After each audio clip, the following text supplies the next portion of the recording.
நிர்வாக குறைபாடே மேட்டூர் அனல் மின் நிலைய விபத்துக்கு காரணம் என தொழிலாளர்களின் உறவினர்கள் குற்றம் சாட்டும் நிலையில் தாங்கள் தப்பி பிழைத்தோம் என்பதையே நம்ப முடியவில்லை என உயிர் பிழைத்தவர்கள் தெரிவித்துள்ளனர். வேலை செஞ்சுருந்தேன். அப்புறம் என்ன நடந்துச்சுன்னு வேலை செஞ்சும்போது விழுந்துருச்சு. தெரியல. எப்படி கொட்டுச்சு தெரியல உங்களுக்கு? தெரியும், இருட்டாக இருந்துச்சு. அப்போ ஒன்றும் தெரியல. மேலே கொட்டிருச்சு. மேலே கொட்டிருச்சு. மயக்கம் அடைஞ்சிட்டீங்க. காலில் அடி விட்டுருச்சு. மூச்சு வாங்க நம்ம மூச்சு சிரமம். அங்கே எந்த சேஃப்டி கிடையாது. அது அவங்க ஏற்கனவே அங்கே கேட்குறோம், மேலெல்லாம் விழுந்துருமா அதுன்னு கேட்குறோம் அதிகாரிங்கிட்ட. அவங்க ஏஎல்லாம் சொல்கிறாங்க, அதெல்லாம் ஒன்றும் பிரச்சனை இல்லை, வேலை செய்யுங்கன்னு சொல்கிறாங்க.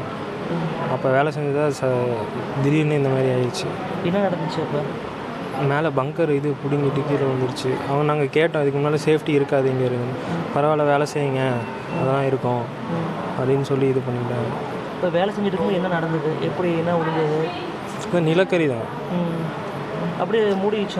ஆமாம், மேலே மூடிடுச்சு. மேலே மூடிஞ்சோடனே உள்ள ஒரு 3/4 மணி நேரமாக உள்ள கறிக்குள்ளே மாட்டிக்கிட்டோம். இப்போ உங்களோட சுயநலம் இருந்துச்சுங்களா? இப்படி இல்லை, சுயநலம் இல்லை. இப்படி மலை மாதிரி குமிஞ்சிருச்சு. மலை மாதிரி ஃபுல்லாக குமிஞ்சிருச்சு.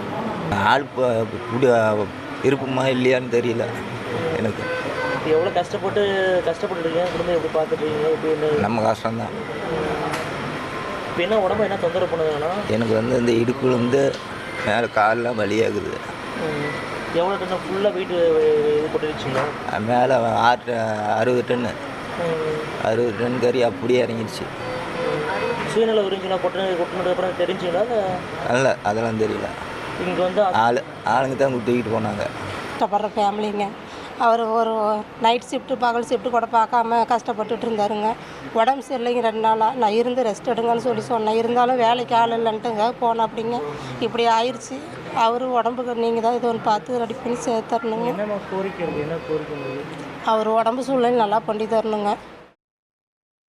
மேட்டூர் அனல் மின் நிலைய விபத்தில் பலியான பழனிசாமி என்பவரின் உடலை பிரேத பரிசோதனைக்காக சேலம் கொண்டு செல்லக்கூடாது என அவரது உறவினர்கள் சாலை மறியல் செய்தனர்.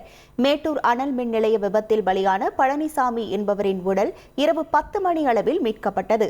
அப்போது பிரேத பரிசோதனைக்காக மேட்டூர் அரசு மருத்துவமனையில் செய்ய வேண்டும் என்றும் சேலம் அரசு மருத்துவமனை கொண்டு செல்லக்கூடாது எனவும் உறவினர்கள் கோரிக்கை வைத்தனர். ஆனால் கோரிக்கையை மீறிய போலீசார் சேலம் அரசு மருத்துவமனைக்கு பிரேதத்தை கொண்டு சென்றதால் ஆத்திரமடைந்த அவர்கள் சாலை மறியல் போராட்டத்தில் ஈடுபட்டனர். இதனால் அந்த பகுதியில் 1 மணி நேரம் போக்குவரத்து பாதிக்கப்பட்டது. செய்திகளை உடனுக்குடன் தெரிந்து கொள்ள உடனே சப்ஸ்கிரைப் பண்ணுங்க.